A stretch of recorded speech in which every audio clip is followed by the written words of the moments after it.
Ó o cara aí. Opa, tudo bem? Boa Tudo noite. certo aí, mestre? Tá ouvindo bem a gente? Tudo certo, estou ouvindo bem, graças a Deus. Vocês estão ouvindo bem também? Tá legal, tá tudo certo. Ah, beleza. Não, senão eu ia colocar o fone aqui para dar uma melhorada, mas acho que tá legal, né? Não, tá bem tranquilo. Vamos começar então. Fala, neurônios. Boa noite. Estamos iniciando mais uma live hoje sobre um tema bastante importante e muito difícil, né? Que é desautonomia. E a gente vai ter a presença aqui do ilustre Dr. Fabrício Diniz. Vou jogar a bola para o doutor se apresentar aí para o pessoal. Prazer a todos, boa noite, obrigado a vocês do Papo de Neuro, né, pela oportunidade de falar um pouquinho sobre esse tema importante que a gente tem, que é a desautonomia, e muitas vezes não tão abordado, né?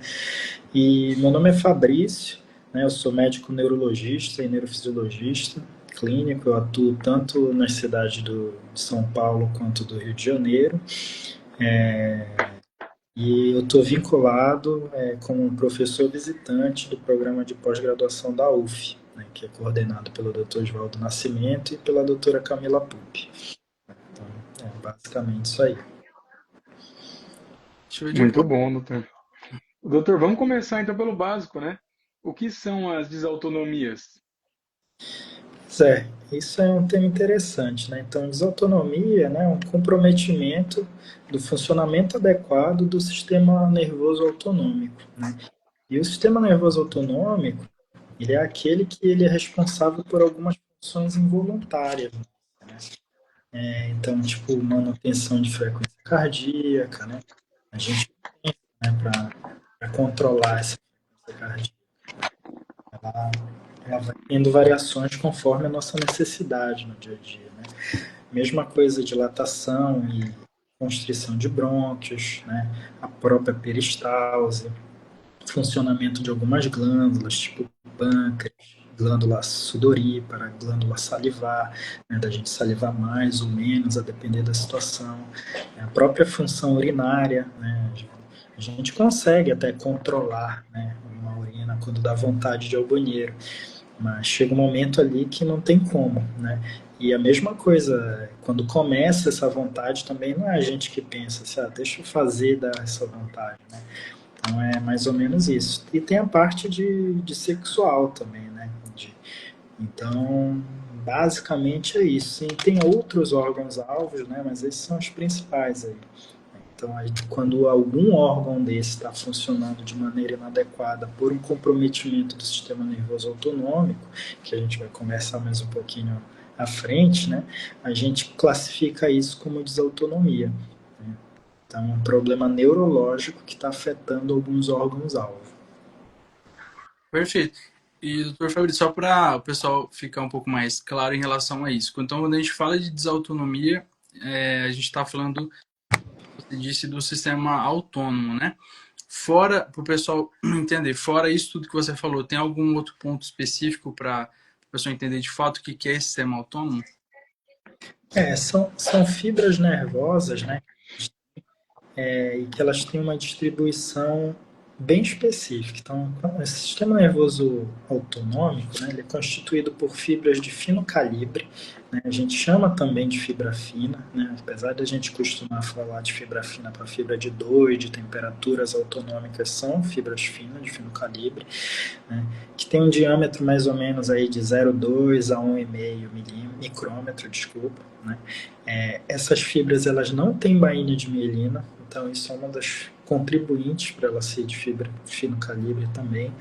E além disso, elas conduzem velocidade, conduzem os impulsos nervosos, desculpa, numa velocidade lenta, por conta dessa falta da bainha de mielina, né? Então, uma velocidade entre meio e 2 metros por segundo, enquanto, por exemplo, uma fibra sensitiva de tato convencional, ela conduz numa velocidade maior que 50, por exemplo, né? Então é bem diferente. E tem uma distribuição de acordo com a constituição desse sistema nervoso autonômico. Né? A gente pode classificar ele, então, por exemplo, em simpático, em parasimpático, né? E aí ele tem uma distribuição específica de acordo com cada um deles. Né? Ah, bacana, doutor. Bom, continuando nesse gancho da introdução, pedir para você classificar para a gente as desautonomias em primárias e secundárias. Uhum. Tá.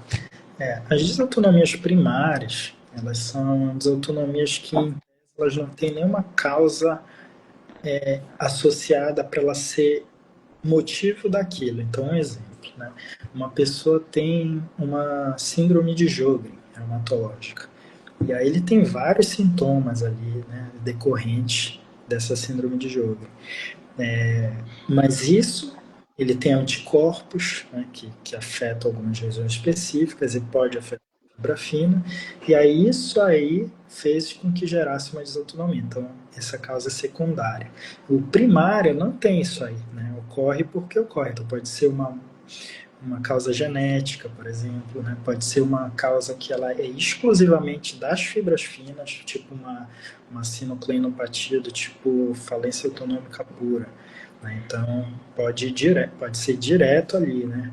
Então, essa é a primária, afetou diretamente as fibras, e a secundária não, né? Afetou outros lugares e foi uma consequência ali, podendo até ser abrir o quadro clínico com desautonomia, mas não é algo exclusivo daquele tipo de fibra. Eu vou dar um outro exemplo.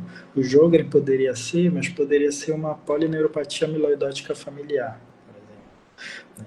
A gente sabe que ela é uma neuropatia de fibra fina, né? Ela pode abrir com desautonomia, mas a gente vê que são vários órgãos ali afetados. São os nervos de grosso calibre, né? A gente vê alterações em coração, né? Então a gente vê outros órgãos ali que podem ser afetados, não é exclusivo daquele local. Maravilha. Aproveitando a oportunidade, né? A gente costuma ver na faculdade, acho que todo mundo na faculdade de medicina teve um colega que tinha isso, que é aquela desautonomia por medo, né? Ou por ver sangue a primeira vez, ou ver um paciente grave a primeira vez, a pressão despenca e o paciente, né, tem uma síncope, ele perde a consciência. Isso é basicamente, até que se prove o contrário, algo benigno, né? Uma reação ali do medo. É benigno, exatamente. E a gente aprende até na época de escola, assim, né? Se for ver, né? Antes da faculdade, né? Que era um sistema nervoso de luta ou de fuga, né? Então a gente já aprende isso, e é exatamente isso, uma situação de medo, uma situação de estresse, né? Isso faz com que o sistema nervoso simpático fique hiperativado, né? E o contrário também pode acontecer, mas a gente, numa situação normal, a gente tem um equilíbrio e momentos. Esse sistema nervoso simpático, por exemplo, tem uma sobrecarga, tem uma função a mais, ora ele já dá uma regulada para baixo, de acordo com que a gente fique apto para fazer as nossas atividades do dia a dia sem ter nenhum prejuízo, né? Então é basicamente isso aí que esse sistema nervoso faz, né? A gente pode até dividir também em mais um sistema nervoso autonômico, né, que é o entérico, né? Então ele já tem uma inervação daqueles plexos de Meissner, de Auerbach, né? Então é mais um sistema nervoso aí, ele é responsável por algumas funções ali viscerais, principalmente da parte gastrointestinal, né? Então é um sistema nervoso bem complexo, né? E a anatomia dele também é um pouco complexa, né? Aquela famosa diarreia antes da prova, né? Tem o pessoal Sempre. que sofre. Esse quadro benigno, tem alguma coisa assim para a gente poder explicar o paciente que tem.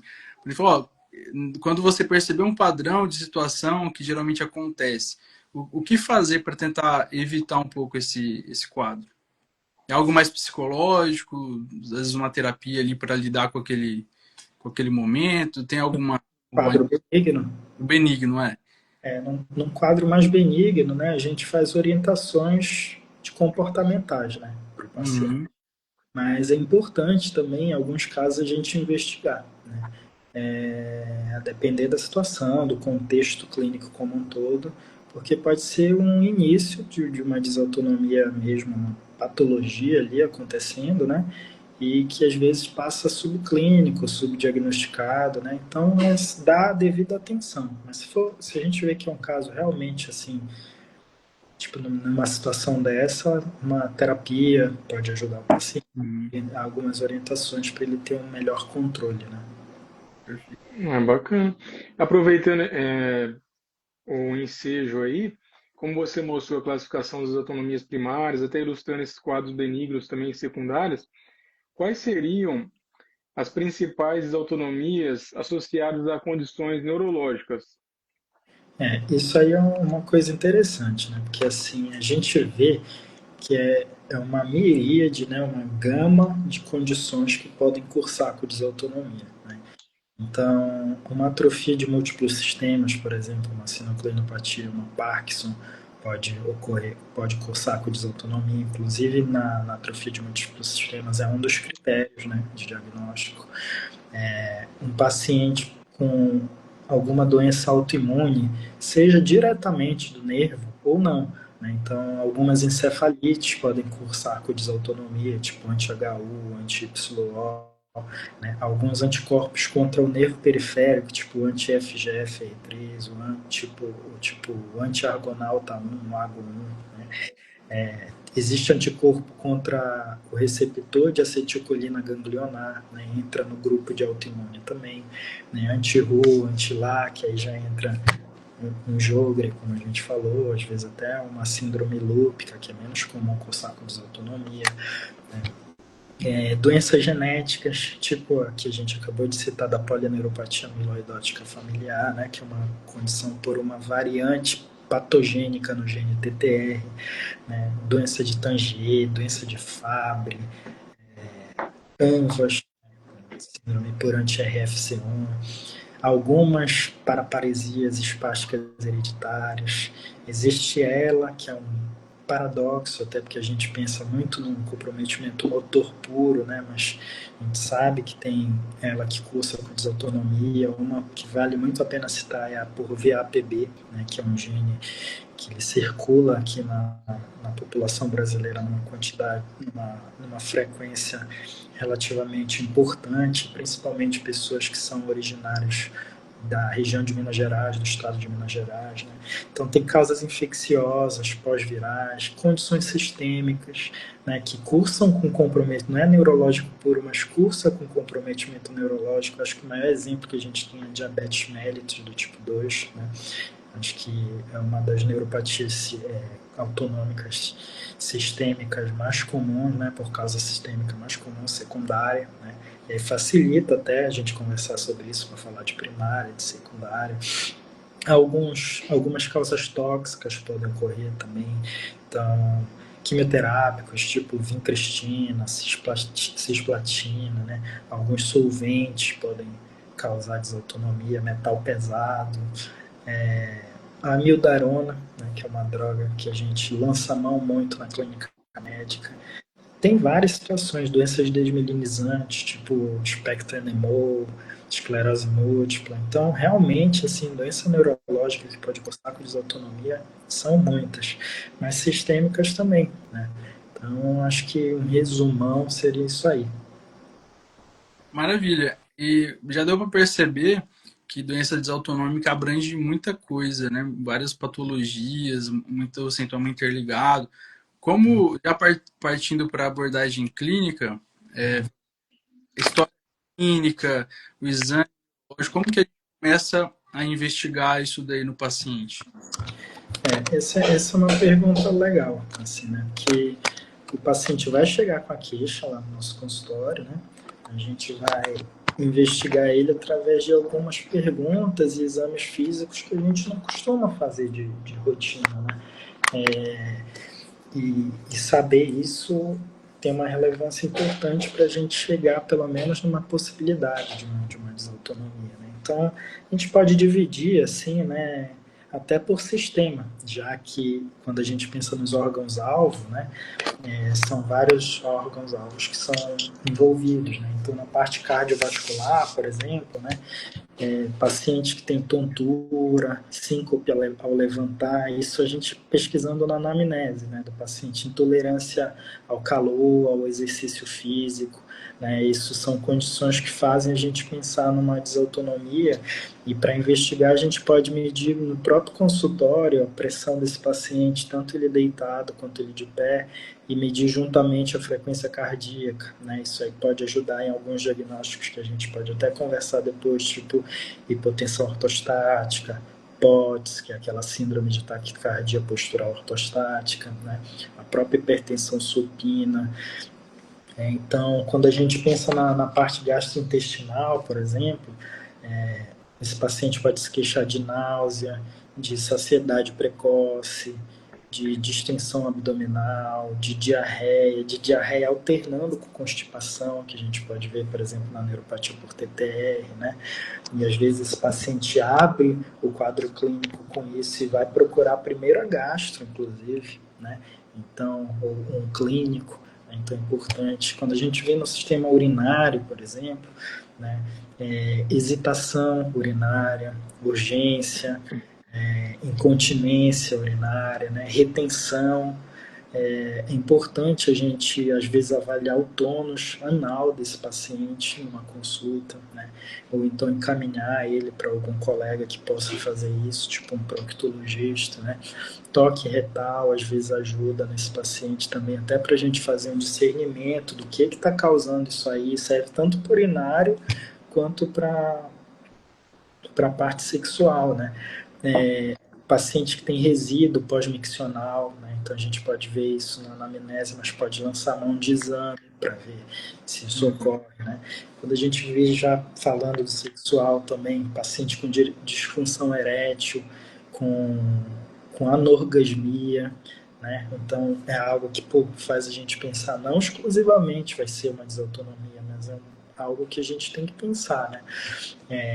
Quando a gente vê, por exemplo, o termorregulatório, paciente que tem intolerância ao calor ou então ao frio, às vezes tem até uma febre inexplicada, e às vezes nem é uma febre entre aspas, né? Só uma temperatura elevada, mas não atingiu os graus Celsius suficientes para ser uma febre. Paciente que tem transtorno sudomotor também, né? Importante. Então, ausência de sudorese, ou então sudorese em excesso, sudorese em assimetria, então uma metade do corpo, uma metade do rosto, então uma região do corpo, tanto para mais em excesso quanto para menos, isso aí vale observar, né?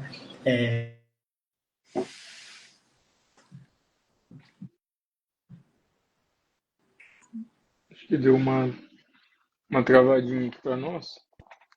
Físico também desse Voltou. paciente. Né? Cortou, foi? Cortou o final. Eu estava falando do que na hora que cortou? Você tinha acabado de falar da sudorese, da assimetria da sudorese. Algumas áreas, por exemplo, que podem estar em assimetria, né? Então, tanto para mais quanto para menos, né? De um excesso de sudorese, mas também uma redução ali naquela área, focalmente, ou então dimediada, né? Isso aí pode ajudar na nossa anamnese e no exame físico. Então, pele seca, pele úmida demais, né? E a gente pode até fazer alguns testes com papel, alguns testes simples às vezes, sabe? Observar também, né?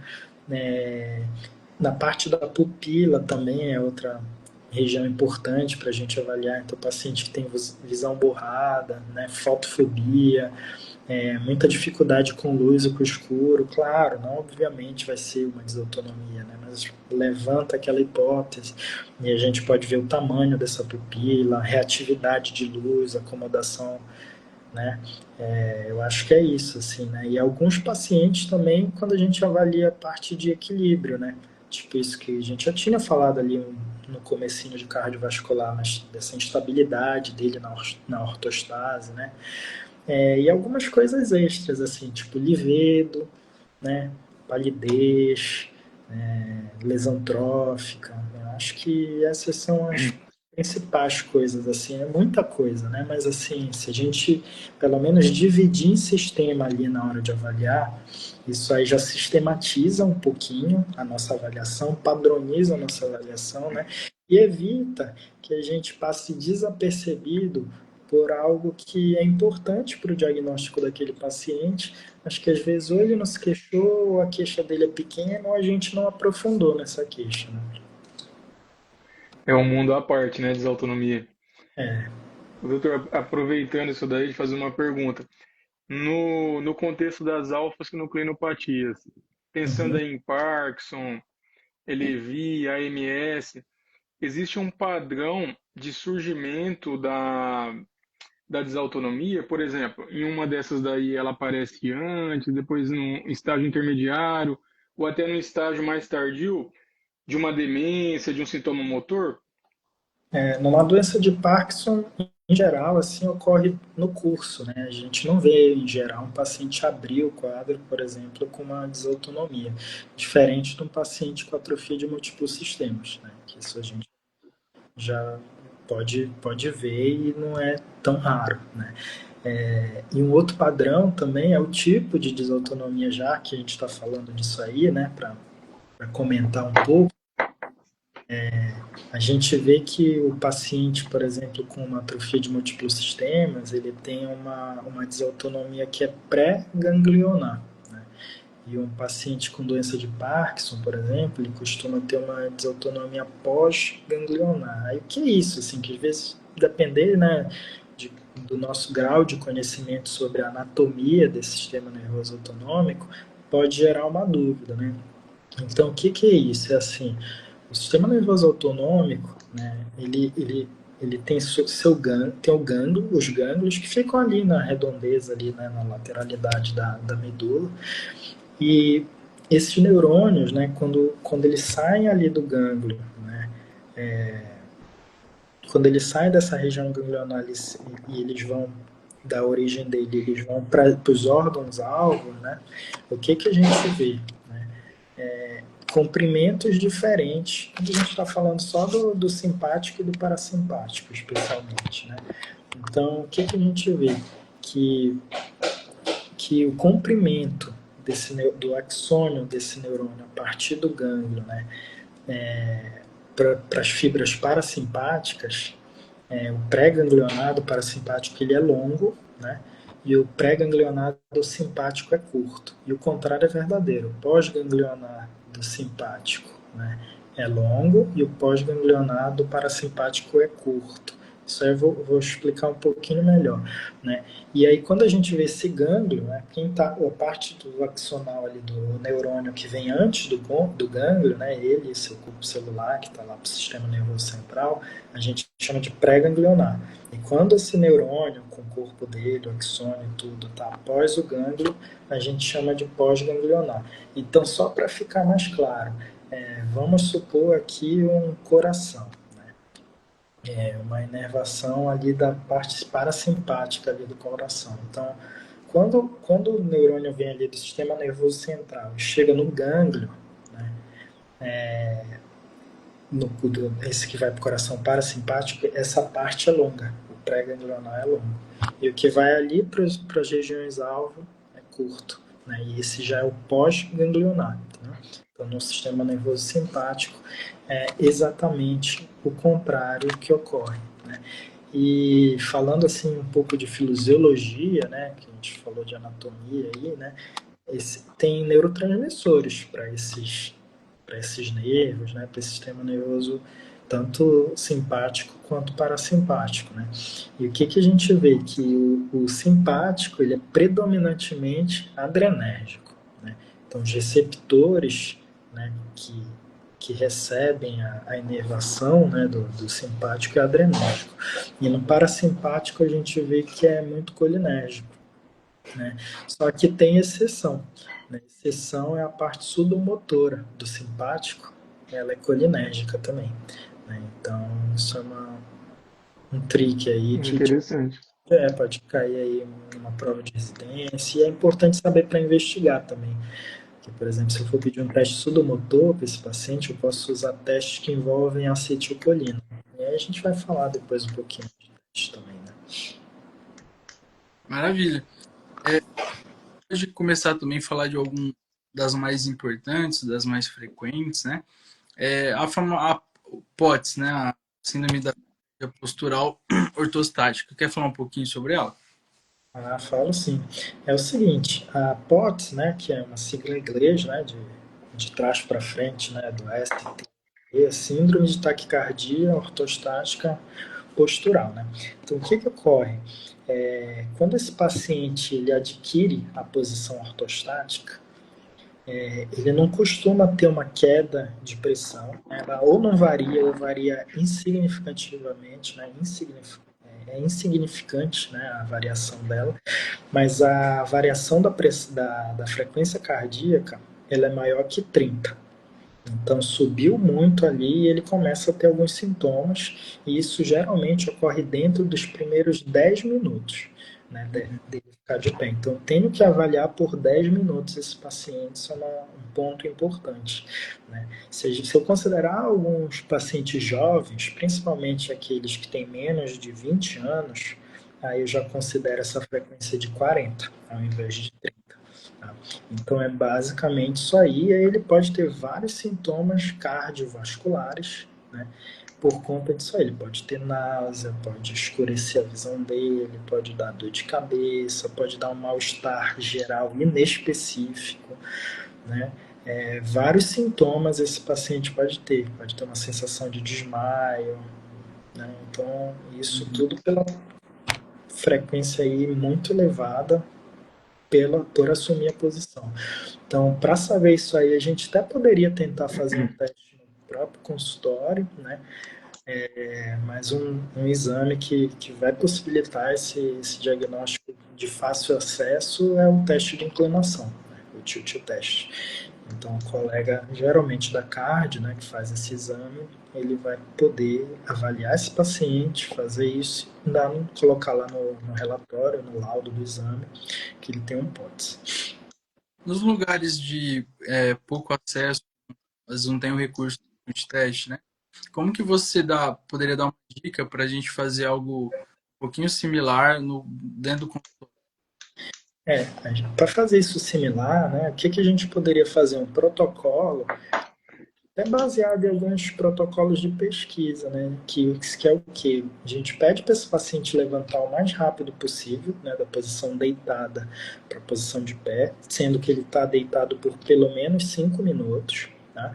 E aí, quando ele adquire essa posição, a gente pode medir a pressão e a frequência cardíaca juntos, né? Imediatamente após ele ficar de pé, após 1 minuto, 3 minutos, 5 minutos e depois de 1 minuto após os 5 minutos. Né? Então isso aí seria um jeito, né, artesanal, né, da gente tentar fazer isso aí, e é isso aí que o Felipe falou, né? Às vezes a gente está num lugar que tem muito acesso, mas isso não é a realidade de todos, né? E aí entra uma semiologia pura, né? A gente fez um jeito aí tupiniquim, né? De conseguir dar esse diagnóstico e conseguir resolver, pelo menos diagnosticar para tentar resolver o problema desse paciente. Muito legal. Inclusive, POTS, a primeira vez que eu ouvi falar foi no congresso. Eu nunca tinha visto falar de POTS, porque a gente está sempre ligado à hipotensão postural, né? Aí, a hora que comentaram que tinha essa síndrome sem a hipotensão, só com elevação da frequência cardíaca, aí que eu fui me ligar, né? Que realmente faz todo sentido, né? E às vezes passa batido porque a gente só pensa na hipotensão, né? É verdade. E assim, é um conceito que ele não é tão difundido se a gente for ver, né? Eu, por exemplo, também foi parecido com o teu caso, Fábio. Assim, eu acho que na residência eu fui escutar falar de hipótese já no R3, sabe? Meus primeiros anos de residência eu nunca tinha escutado falar também. Então é algo que precisa ser mais disseminado, né? E eu vejo que isso tem ocorrido de uns anos para cá, assim, dos 8, 10 anos para cá. Né? Bacana. E aproveitando esse gancho aí, principalmente do POTS, e a gente está falando também da hipotensão postural, né? O que mais você recomendaria a gente pensar em relação aos diagnósticos diferenciais, para abrir um pouquinho mais o leque? Eu acho que a própria hipotensão ortostática, né? Ela é clássica e eu acho que ela nunca pode ser esquecida, que eu acho que ela é um dos principais sintomas aí de, de alteração ortostática, né? E desautonômica em pacientes, né? E ela tem um papel social muito importante, assim, porque cerca mais ou menos de 5, 6% da população geral já teve algum episódio de hipotensão ortostática na vida. Então, isso assim, a gente talvez seja até benevolente. Eu acho que esse dado ele pode ser até abaixo do que é a realidade, porque é difícil alguém que nunca levantou rápido e sentiu uma tontura, escureceu a vista, viu estrelinha, pontinho preto, alguma coisa assim, né? E o que a gente sabe assim de estudo, né, é que conforme vai aumentando a idade do paciente, né, essa chance de potência ortostática ela vai aumentando. Então, pessoas, por exemplo, assim, essa taxa é geral, mas assim, pessoas com 65 a mais ou menos uns 80 anos, já sobe para 15% a possibilidade de ter não um episódio, mas de ter a hipotensão ortostática mesmo como uma rotina, né? E pode chegar em até 25% de pessoas com mais de 85 anos, né? Então, é um número expressivo e isso aí aumenta muito o risco de queda, né? Aumenta de mais ou menos de 2 a 6 vezes o risco de queda do paciente, né? Então, algo a ser considerado tanto pelo diferencial, mas pelo papel social, né? E aí, para a gente fazer a diferença, a gente tem que saber o que é, né? Essa hipotensão ortostática. Então, é uma queda, né, da pressão sistólica de pelo menos, ou seja, maior ou igual a 20 milímetros de mercúrio, né? Quando o paciente adquire essa posição ortostática, e diastólica de pelo menos 10 milímetros de mercúrio. Então, tem lugar que usa 30 até para sistólica, mas em geral, assim, a maioria dos lugares é 20, tem essa divergência de temperatura, né?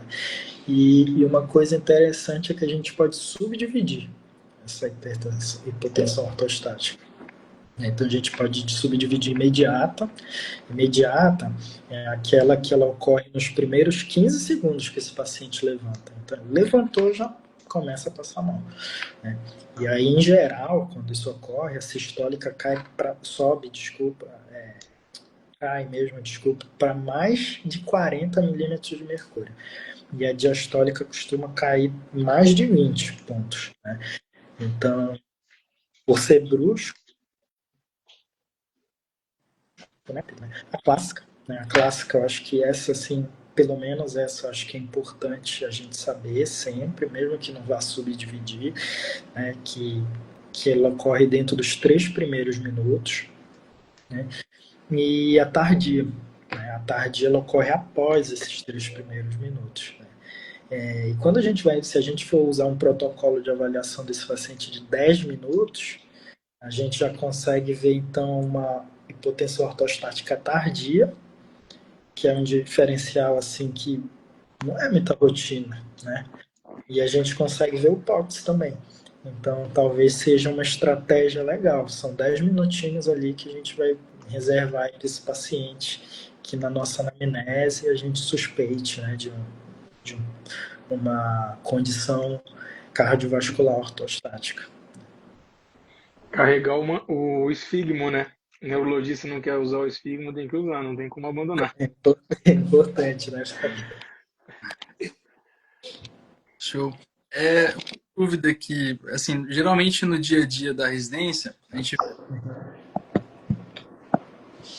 pode ficar clássica, levantei ali, tive uma vertigem e teve uma síndrome, né? O pessoal ali da emergência, os plantonistas, eles ficam sempre naquilo. Ou vou pedir a avaliação para cardiologia ou vou pedir a avaliação para neurologia. Aí o pessoal fala, o problema é cardiológico ou é uma síndrome que pegou a circulação posterior, uma insuficiência vertebro-basilar. Para o residente, principalmente ali nos primeiros anos, que está bastante no pronto-socorro, o que ele tem que ficar atento para perceber algumas particularidades que levam a gente a pensar numa etiologia cardíaca ou neurológica?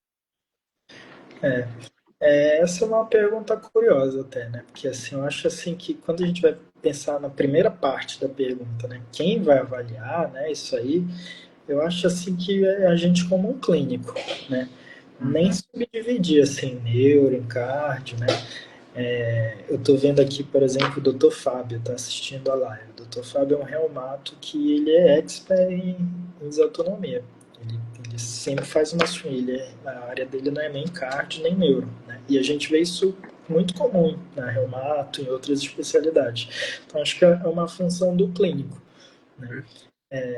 Então, nem subdividiria isso. Aí, na hora de investigar, talvez a gente precise de alguns exames da neuro e de alguns exames da cardio, né? Mas eu vejo como um problema clínico, sabe? Uhum. Eu vejo isso, assim. E dicas, né, para a gente pensar, eu acho que na dica da parte neurológica, eu acho que é quando a gente vê outras alterações neurológicas no exame físico desse paciente ou queixa sugestiva de um transtorno neurológico. Então, um exemplo, o paciente tem algum formigamento, né, um paciente que tem algum déficit motor, né, eu acho que a gente pode pensar numa causa neurológica, por exemplo, né? E alguma condição que a gente já conhece também, quando a gente chega nós antecedentes mórbidos pessoais desse paciente, na parte da anamnese. Se a gente vê que ele tem diabetes, que ele tem doença de Parkinson, que ele tem doença por corpos de Levy, né, atrofia de múltiplos sistemas, enfim, né, uma condição assim, ou neurológica ou sistêmica, que a gente sabe que dá um dano neurológico secundário, aí eu acho que a gente vai por esse lado. Quando a gente vê que o paciente já tem também uma história de arritmia, né? Se a gente rodar um eletro nele no PS, já pegar alguma coisa naquele momento, né? Às vezes até durante a ausculta mesmo, a gente já consegue perceber ali algo. Eu acho que isso pode levar a pensar numa causa cardiológica. Não é exclusivo, claro, né? Mas são algumas pistas, eu acho, que pode nos conduzir a um diagnóstico certo, né? E isso é curioso, porque, assim, quando a gente vai pensar nas causas, né, de uma desautonomia dessa aí dele, né, de uma potência ortostática, por exemplo, tem paciente que a gente já sabe, né, tem uma causa neurológica, igual como a gente acabou de falar, tipo um parkinsonismo, uma primariamente neurológica, uma secundária, né, a doença sistêmica, tipo um diabetes, mas a gente investigar outras situações. Então, por exemplo, uso de medicamentos, que a gente sabe que pode baixar essa pressão desse paciente e fazer com que ele tenha uma hipotensão, né? Então, ela foi uma causa que ela não foi neurogênica, né? Foi um medicamento ali, né, que induziu isso aí. Às vezes está numa dose inadequada para esse paciente, né? Então ele está intoxicado por esse medicamento, por essa substância. O próprio álcool pode fazer isso, né? Uma depressão de volume, né? Um paciente desidratado, por exemplo, pode fazer uma hipotensão. Isso não é tão raro, né? Uma anemia, né? O paciente com uma anemia pode ter uma causa não neurogênica. Algumas doenças cardiovasculares também, já pensando naquela parte vascular, né? Uma estenose de aorta, a gente já sabe que pode ter uma hipotensão, estenose ali do principal vaso ali que vai distribuir sangue dele. Quando a gente já sabe que ele tem uma arritmia, tipo uma FA, e tipo quando ele tem outras condições, assim, sei lá, uma insuficiência renal, né? Adrenal, desculpa, né? Uma das causas. Então, acho que é nesse contexto, assim, acho que a anamnese nos ajuda demais, assim. O exame físico, óbvio, mas a anamnese, na desautonomia, assim, eu acho que ela é carro-chefe. Aí, essa fica uma mensagem por clínico, né? Antes de chamar a neuro para síncope, investiga um pouco mais, tem muita causa, né? É E muito comum. aproveitando já, vamos falar do tratamento, então, doutor.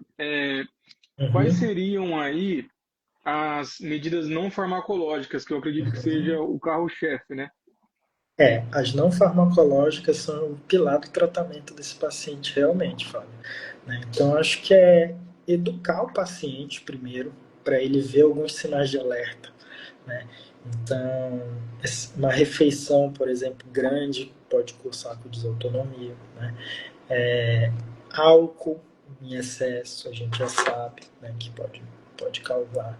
A própria parte da hidratação, né? Então, orientar esse paciente a estar bem hidratado, uma ingesta de pelo menos uns 2 a 3 litros de água por dia, né? Que ele pode fazer isso fracionadamente, né? Então, a gente pode falar, ó, tendo uma garrafinha na sua geladeira de 2 litros e ao final do dia você tem que finalizar ela, tem que tomar ela inteira, não importa a ordem, né?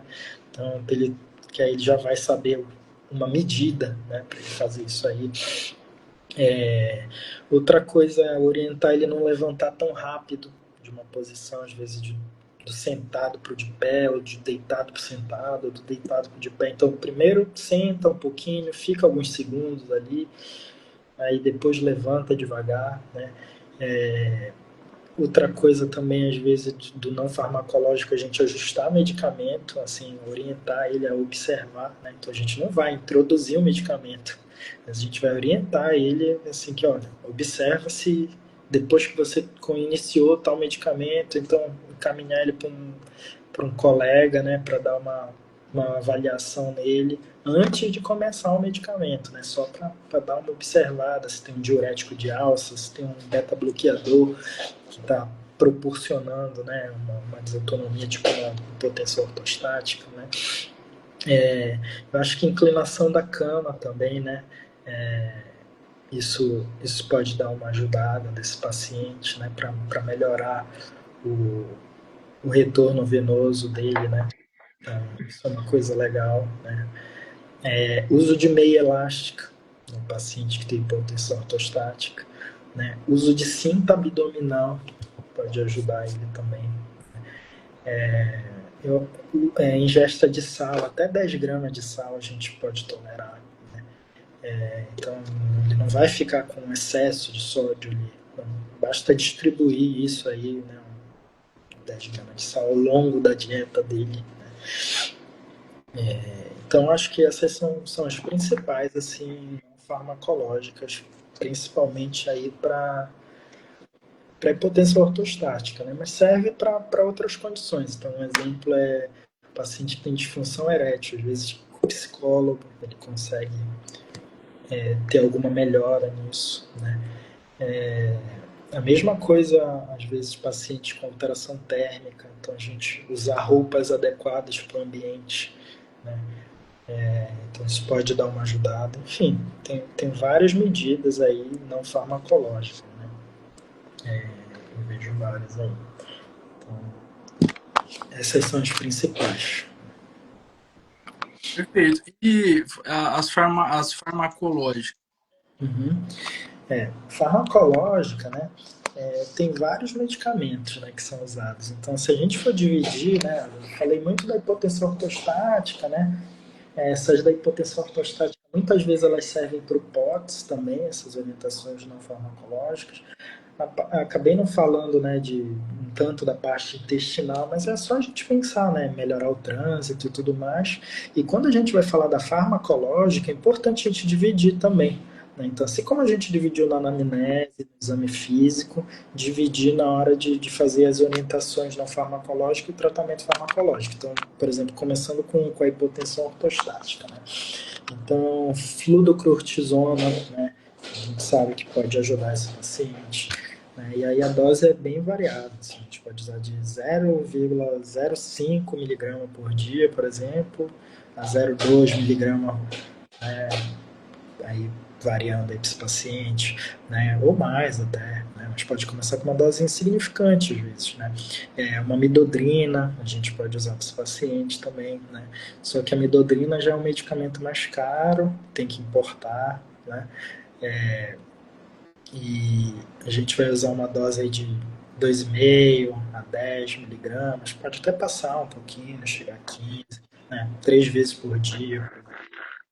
O problema é o custo, né? Que esse paciente vai ter que trazer esse medicamento. O droxidopa é um deles que a gente pode usar também, que é a mesma coisa, tem que importar, né? A gente pode começar com uma dose baixa, por exemplo, de 100 miligramas, chegar até 600 miligramas, assim, fazem 3 vezes por dia, por exemplo, né, essa dose, né? E a gente tem que avaliar a fisiologia desse comprometimento. Então, um exemplo, o paciente que tem uma neuropatia autonômica com envolvimento pós-ganglionar, às vezes o terminal nervoso dele não está íntegro. Aí a monoamina da midodrina não consegue agir. Então, às vezes a gente está usando, esse paciente não melhora, mas é o mecanismo, né? Aí, se a gente teria que usar a mão, por exemplo, do droxidopa para esse paciente.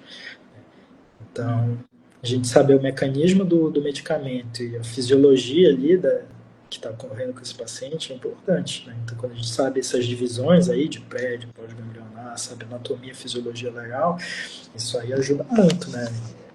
Como um todo na medicina e no sistema nervoso autonômico não é diferente, né? Para POTS, a gente pode usar um beta-bloqueador, por exemplo, né? Já que a frequência dele sobe com tudo, a gente pode usar um propranolol, por exemplo, né? E outros beta-bloqueadores, né? Falei propranolol porque é mais rotina, tem no SUS, né? A gente tem uma familiaridade muito grande com o medicamento. Tem vabradina também, né? Pode usar aí de 2,5 a 5 miligramas, dividir 2 vezes por dia. Tem paciente que melhora com fluodocortisona, curiosamente, né? Numa dose bem baixinha, assim, de 0,1 por dia, né? Miligrama por dia. E quando a gente vê parte de constipação intestinal, laxativo, por exemplo, né? Assim como o não farmacológico de hidratar, de melhorar a fibra, né? O farmacológico de laxativo, se chegar nesse ponto, a gente pode lançar a mão, né? Então, pode usar o polietileno glicol, pode usar procaloprida, enfim, qualquer um, né? Um laxativo aí que esse paciente não tiver alergia, né? Uma contraindicação e tudo mais, né? Na parte de gastroparesia, por exemplo, entra o mesmo também, né? Uma dieta adequada, uma hidratação boa, fibra, mas a gente já pode usar um medicamento com melhor motilidade, tipo uma domperidona, uma metoclopramida, né? E aí na dose habitual mesmo, né? Metoclopramida, por exemplo, de 10 miligramas, até 3 vezes por dia, dependendo da necessidade desse paciente, né? Disfunção urinária, por exemplo, a gente pode usar oxabutina, né? Um medicamento aí que talvez a gente tenha mais familiaridade, mas um medicamento um pouquinho mais novo também, a mirabigrona, né? Uma dose de 25 a 50 miligramas por dia, mais ou menos, pode dar uma ajudinha, né? Na disfunção sexual, assim como tem a parte de psicoterapia, né? Até fisioterapia de assoalho pélvico, na farmacológica a gente pode usar um sildenafil, por exemplo, um tadalafil para esse paciente, né? Numa dose baixa, um sildenafil de 25, não ultrapassar nunca 100 miligramas desse paciente, a princípio, né? Um tadalafil de 5 miligramas, por exemplo, né? E na parte termorregulatória, assim, né? A gente pode usar até toxina botulínica, por exemplo, uma hiperidrose, né? Fazer um bloqueio neuroquímico ali da região, né? Que a toxina vai fazer isso, né? Vai entrar ali, vai na região sináptica, né? Vai ser invaginada ali a toxina botulínica no terminal nervoso, vai bloquear a liberação de acetilcolina na região. E aí entra, acetilcolina, né? Que é do simpático sudomotor, né? Não é o Colinérgico, né? Então, acho que é Bacana, isso doutor. principal, sabe? Não, Bem, muita coisa, né? bem geralzão, Isso né? A pode gente muita pode coisa. aprofundar, né? Mas acho que na live, pelo menos, assim, trazer os insights, né? Para as pessoas pensarem e poderem fazer uma pesquisa maior sobre o tema, né? Não, com certeza. Isso que eu quero aproveitar, fazer uma pergunta aí, porque como no Congresso teve aquele módulo de desautonomia, né? O pessoal ali de Campinas da Unicamp tem um ambulatório bem forte, vocês também, né? E é uma coisa que para nós aqui é um pouco distante, né? Sim, A gente não consegue nem imaginar ter um ambulatório de desautonomia. Então a gente vê muito assim no paciente com AMS, no paciente com doença de Parkinson e tal, né? Eu queria que você falasse um pouquinho, já que esse tema está mais em evidência, vocês estão propagando mais esse assunto, né? Que é muito importante. Quais são as grandes novidades em pesquisa e perspectivas futuras para a desautonomia? isso é legal, assim. Acho que, assim, antes de chegar na pesquisa, eu vou falar só um pouquinho do que a gente tem, né? Para fazer Ah, investigação legal. econômica, né? Então, acho que os testes cardiovasculares, né? Acho que isso aí ninguém tem dúvida, né? Então, tilt test, eletro com Holter, Ecocardiograma ajuda, né, para a gente saber como é que está ali algumas condições que podem levar à desautonomia. Doppler transcraniano, né, então isso entra já nas novidades, entre aspas, assim, né, da investigação, porque às vezes o fluxo, só essa parte intracraniana dele, ou extra ainda, mas passando da região cervical, né, tá comprometida. Estudo neurofisiológico, né, então avaliação neurofisiológica de função autonômica com estudo de variabilidade de frequência de intervalo RR, desculpa. Eu acho que isso aí ajuda muito, e aí a gente tem vários parâmetros que são usados, né? Teste de reflexo simpático cutâneo, que é um teste neurofisiológico também. O teste do reflexo axonal sudomotor quantitativo, que é o KISART, né? Ele ajuda bastante, inclusive, a topografar, né, se isso é pré ou se é pós-ganglionar na parte sudomotora. Sudoscan, né, outro teste que a gente pode lançar a mão. Cintilografia cardíaca com meta-iodo-benzilguanidina, né, o MBG. Então, acho que é outra ferramenta. Né? E existem outras, sabe? Existe teste de microneurografia e por aí vai. Então, esses eu acho que são os principais, alguns dos que eu falei são conhecidos de ter na rede pública e na privada também, mas alguns são mais diferentes e não tem nem no meio comercial. A gente vê no ambiente de pesquisa. E aí agora respondendo a pergunta, né? O que eu vejo assim? O sistema autonômico ele foi e ele é por muito tempo negligenciado, principalmente quando ele não é o sintoma principal do paciente. Né? Então eu vejo que o uso de técnicas combinadas tem sido feito cada vez mais tem sido cada vez mais utilizado em ambiente de pesquisa para ver sintomas não motores, né? Quando a gente vai ver o não motor, aí entra o autonômico no meio, muitas vezes, né? E outras situações, assim, para a gente caracterizar melhor o grau de acometimento desses pacientes. Então, o que eu vejo, assim, hoje em dia, que tem de moderno? Uso de técnicas combinadas, né? E uso e descobertas, né, na pesquisa de novos de sintomas autonômicos, às vezes que são subdiagnosticados. Né? Então, vou te dar um exemplo. Tem doença que a gente já sabe que cursa com desautonomia, tipo polineuropatia por TTR. Aí isso aí já todo mundo ia pesquisar, mas um exemplo, a ela, que a gente conversou lá por VAPB. Isso aí foi, até que se prova o contrário, ela emulou tudo, né? Então, o que eu vejo que tem de novidade na pesquisa é isso. E tem alguns outros métodos, assim, tem o FinaPress, não sei se vocês já escutaram falar, né? Ele é um método bem avançado, assim, de ver desautonomia. Mas eu posso combinar um FinaPress com um Doppler, por exemplo. E aí, entendeu? O transcraniano. E aí já fica janelado aqui o Doppler fixo, né? A pessoa vai fazer tudo para a insonação já ficar certinho e eu já coloco o finapress no dedo do paciente. Então são avaliações multimodais, né? Eu acho que é isso que eu vejo assim de novidade, né? Então isso que eu vejo de moderno também. E ambulatórios e centros de pesquisa avançados de desautonomia têm usado esse tipo de avaliação. Né? A gente está vendo cada vez mais publicação com isso. E em áreas que a gente não costumava também, tipo o EM. Se vocês forem ver, vai ter lá em doença desmielinizante, artigo no PubMed avaliando desautonomia. Então, isso melhora muito a qualidade de vida dos pacientes, né?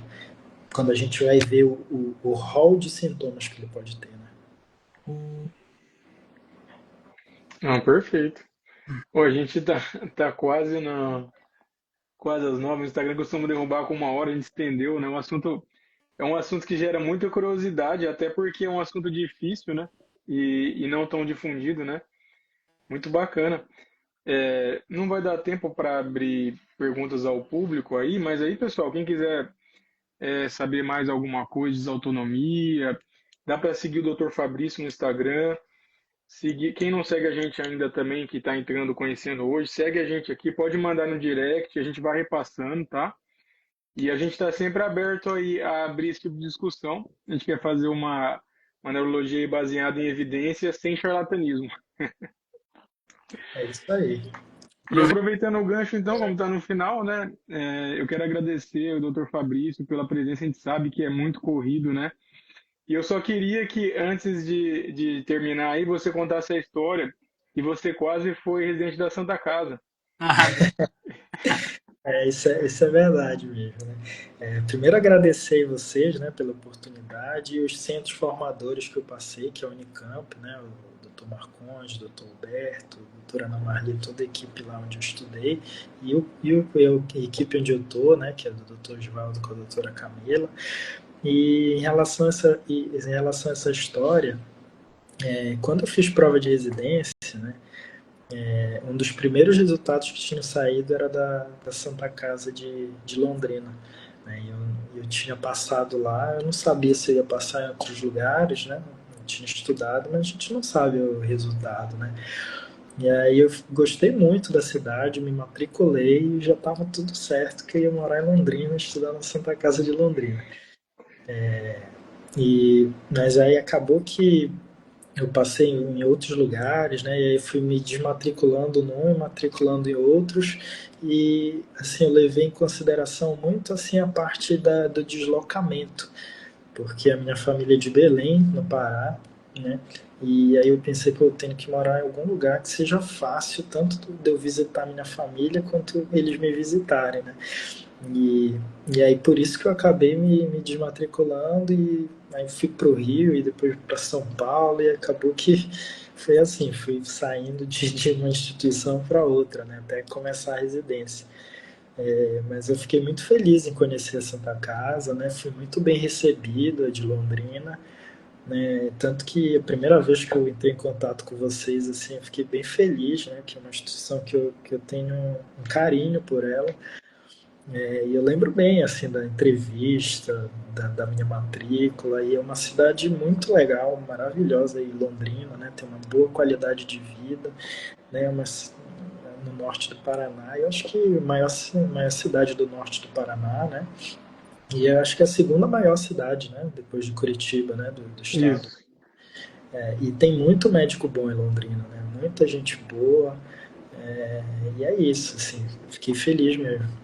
E desejo aí uma excelente residência para vocês, né? Não tenho dúvida que vocês vão sair muito bem formados e eu gosto de ver o interesse de vocês, né? A própria criação do Instagram, né? E a vontade de divulgar temas, né? De estar inteirado, de fazer resumo nos congressos e postar para o pessoal. Então é legal porque serve tanto para o aprendizado de vocês, né? Quanto para disseminar para as pessoas, né? Como compartilhamento de informação. Né? Parabéns, viu? Obrigado, doutor Fabrício. Eu queria complementar aí a fala do Fábio. A gente ficou muito feliz com a sua participação. Tudo isso daí, o contexto, o tema, a sua especialidade, sua contribuição científica e pessoal também. E deixa a porta abertas aqui do Papo Neuro. Como o Fábio falou, a gente quer ter esse espaço para neurologistas que lidam com a profissão de uma forma verdadeira, baseada em evidência, em prol do paciente, da qualidade da cidade. Então, aqui as portas abertas. Mais para frente, vamos marcar um outro encontro aí para falar de algum outro tema, ou até mesmo de algum mais específico da autonomia. E agradecer também a participação de todos que estiveram aqui na segunda noite, né? A sua disponibilidade também. E até o próximo. Até, viu? Muito obrigado. Abraço, pessoal. Muito obrigado para quem acompanhou a gente. Até mais. Tchau, tchau. Tchau.